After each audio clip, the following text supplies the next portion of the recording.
هلات الافراح وهاب بس ساعدها اليوم هاب في ترقي راعي الطيب كساب السنام ابو مضي راعي المفخرة صقر العرب العقيد اللي بفعله تصدر للسنام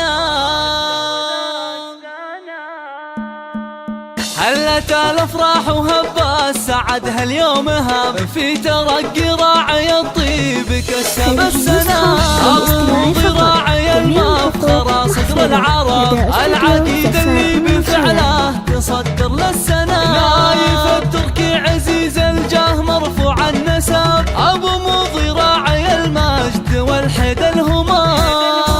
له نبارك عد ما هلت مزون السحب يومنا للترقية كلنا نضرب سلام هذا نايف ابن عبد العزيز ولا عجب مكسبه دايم للامجاد ما فيها كلام علق الرتبة عقيد وله الفخر انتسب والله يبارك له متن مرفوع المقام يستحق الترقية يستحق على الرتب ومثل ابو عبد العزيز يستحق الاحترام العقيد العزومة كما السيف الحدب يفخر النشان باكتافه انشلا وسام يا عسانا دايم نشوفه بعلي الرتب قايد للجيش واركانه له قدرها وارث طيبه من ابوه فخر ينحسب نعم به عبد العزيز الكفور مثل الكرام اللهم العز والطيب معدنها ذهب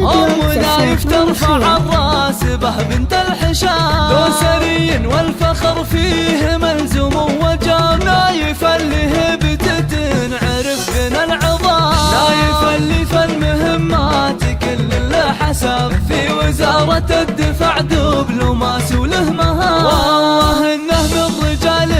يطولون الصعاب ما تخلى عن مبادئ المطالق الحشام عبد العزيز ابوه بالمجد له صيت انكتاب ضابط وقائد وله بالفخر عز وسنام راسم الروس لهم صيت مخلد في الكتب الدواسر اهل المجد عام بعد عام للطلب